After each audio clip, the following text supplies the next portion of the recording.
Hello guys, good morning. So madaling araw na po tayo guys. Ang oras po natin alauna 56 na po. So araw po tayo ng linggo ngayon, January 28, 2024. So ang bilis ng panahon guys, no? So guys, magbibigay lang po tayo ng maiksing reaction doon po sa nangyayari sa anong mga leadership po natin. So yung nabanggit ko po noong unang upload ko po guys, patungkol po doon sa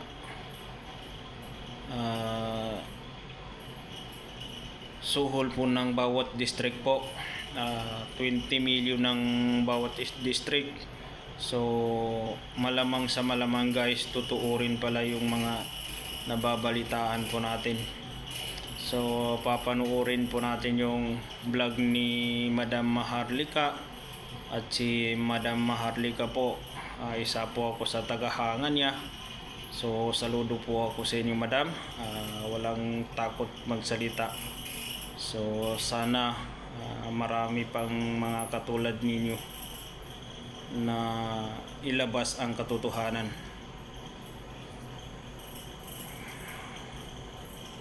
Tsaka si Sir General Macanas po, Sir, isa rin po ako sa tagahanga mo at isa rin po ako sa mga nakasubaybay po sa mga live nyo.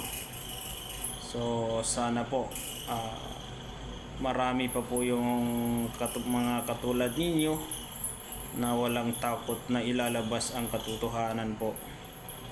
So guys, papakinggan po natin yung maiksing kinuha ko po sa pagsasalita ni Madam Maharlika po. First, ang una ko kasing nakilala sa pamilya, mga kababayan talaga, si Senator Amy, bago si Marcos, si Kuting actually. Yung ginagawa ni Marcos Jr. ay ayaw din ni Senator Amy. So nandoon ako sa point na parang, baka ini-etchos lang tayo ni Senator Amy. Gigil ako. So pinipressure ko siya. Kasi alam ka naman ng Kongreso at Senado na si Romualdez talaga ang nagbigay ng pera galing sa kaba ng bayan. So I'm so happy, Senator Amy. I'm so grateful na ngayon ay nagsalita ka na bongbong kuting, okay? Na pulboronic, mga palangga. Hindi naman talaga dapat maging presidente yan. Alam ninyo, sa nakaka-follow sa akin, di ba, binubolja ko si Senator Amy dahil pinipressure natin siya. Remember, binigyan ko siya ng taning, parang palugit actually, na magsalita siya hanggang December 31 na lang kako sa nangyayari na pagtatraidor ng kapatid mo, pagtatraidor ni Lisa Smugs dito sa Taong Bayan at ni Tambaluslos. And itong January na ito, di ba, sinabi ko rin, pagbigyan pa natin si Senator Amy na magsalita, magsalita ng katotohanan. Kasi mga palangga, naintindihan natin na mahirap talaga magsalita against sa sarili mong dugo. Di ba? Siyempre, iisipin mo bago ka mag-open ang iyong bibig, hanggat pwede mo ipapatch up mo. So, the reason why naiintindihan ko si Senator Amy, na minsan naiinis din ako sa kanya nga dahil ang tagal niya magsalita. At for sure, kung napapanood niya to, maintindihan niya rin ako. Kasi, ang una ko kasi nakilala sa pamilya, mga kababayan talaga, si Senator Amy, bago si Marcos, si Kuting actually, di ba? Si Kuting.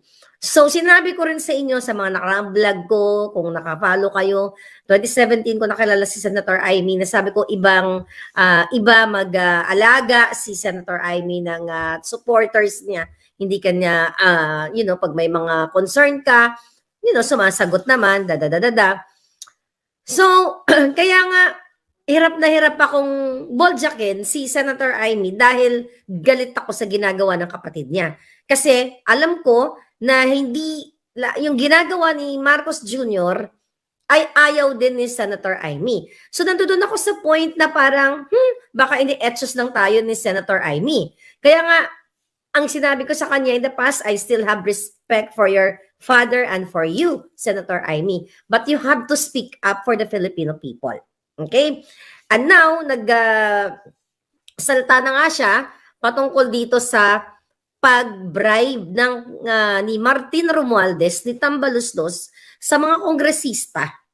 Okay? Na nagbigay ng 20 million pesos para i-push ang People's Initiative.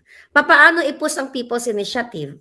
Okay? Actually, nasabi niyo ng lahat, it's not People's Initiative, kundi politicians or Tambaluslos Initiative na puwersahin ang mga taong bayan na pumirma kapalit ng ayuda. Bago pa nagsalita si Senator Amy, mga palangga, at iba pang mga nagsalita, isa ito sa expose ko sa inyo ng December pa lang na nagbayad nga. Okay? Namigay ng una 2 milyong piso si Romualdez ayon sa ating puting ahas sa mga kongresista. 'Di ba? Pangregalo, pamasko para i-push nga itong People's Initiative na ito para nga for ambisyon ni actually hindi lang ni Tambaluslos kundi ni Marcos, ni Kuting Jr. Wag natin siyang tawaging Marcos Jr. kundi Kuting ng Norte. Okay? So sinabi ko sa inyo na pagdating ng January, talagang ipupush ng mga kongresista, eto na nga, yung mga expose natin, naging balita na. So, I think a week or 2 weeks ago, in-interview din si Amy ni ABS-CBN, di ba? So, in-interview siya doon, kaya nga ano din ako kay Senator Amy, sabi ko, ano ba yan? Sabi ko kay Senator Amy, bakit hindi mo pa idiretso? Hindi mo pa tumbukin? Di ba?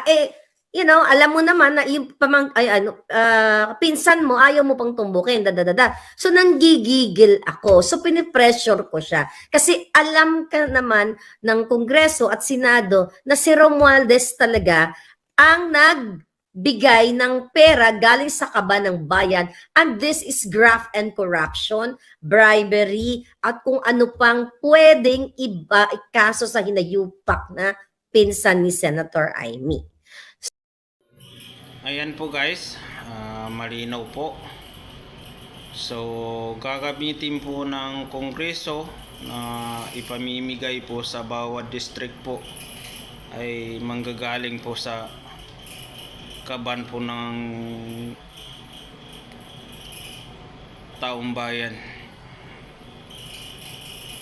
So, nakakalungkot guys. Dahil kahit sabihin na natin na wala tayong personal na pera doon, pero pera po ng taong bayan yan guys, pera po natin lahat. Nakakadismaya po yung ginagawa ng Kongreso. So malinaw po guys, binanggit po ni Madam Maharlika po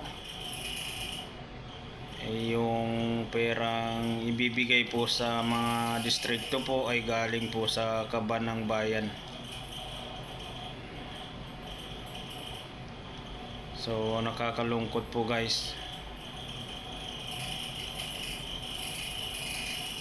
So hanggang dito na lang yung maiksing reaction po natin guys. Ang importante po, aware tayo sa maaring mangyari po. So good luck po guys. At lagi ko sinasabi na mag-ingat po tayo lahat. So bye bye guys.